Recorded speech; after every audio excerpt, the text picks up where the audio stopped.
The first article of the Universal Declaration of Human Rights states, "All human beings are born free and equal in dignity and rights.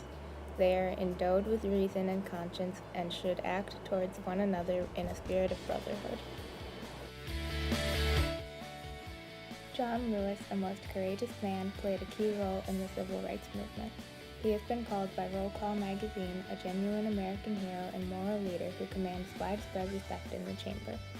His work all started while he was attending college in Nashville. He organized sit-in demonstrations, a nonviolent direct campaign to end racial segregation at lunch counters. In 1961, he became a part of the Freedom Riders, a group of white and African American civil rights activists who participated in freedom rides. These freedom rides were bus trips taken throughout Southern America to protest against segregated bus terminals. Lewis risked his life on many occasions by simply being in white-only areas. He had been arrested 24 times at this point. During his time in the Freedom Riders, Lewis joined the Student Nonviolent Coordinating Committee, or the SNCC, and in 1963, when the chairman at the time stepped down, Lewis was elected to take over. Lewis wasted no time and immediately started planning and took part in the March on Washington. It was at this march that John Lewis gave a keynote speech with Martin Luther King Jr.'s I Have a Dream speech following. His speech stated, "But we will march with the spirit of love and with the spirit of dignity that we have shown here today. By the force of our demands, our determination, and our numbers, we shall splinter the desegregated South into 1,000 pieces and put them back together in the image of God and democracy. We must say, wake up America, wake up, for we cannot stop and we will not be patient." It was also in 1963 that John Lewis and Robert F. Kennedy became acquainted with each other very well because of all the work Lewis was doing at the time. They both shared a common goal and dream for the civil rights movement, and Lewis greatly admired Kennedy.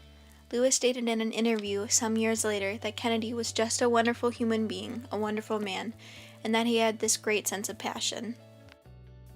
In 1964, Lewis, with the help of the SNCC's efforts, organized voter registration drives and community action programs during the Mississippi Freedom Summer, which was an attempt to get as many African Americans registered to vote as possible. The following year, Lewis helped to lead over 600 peaceful protesters across the Edmund Pettus Bridge in Selma, Alabama. They had planned to march to Montgomery to demonstrate the need for voting rights in the state of Alabama. However, they were attacked by Alabama state troopers in a violent confrontation that is known as Bloody Sunday. Photographs and news reports exploiting this cruelty helped to hasten the passage of the Voting Rights Act of 1965. Despite numerous arrests, brutal physical attacks, and serious injuries, John Lewis remained a devoted advocate of nonviolence and continued to broaden his work on the movement. And in 1986, Lewis was elected to Congress and to serve in the U.S. House of Representatives for Georgia's 5th District, to which he still does even to this day.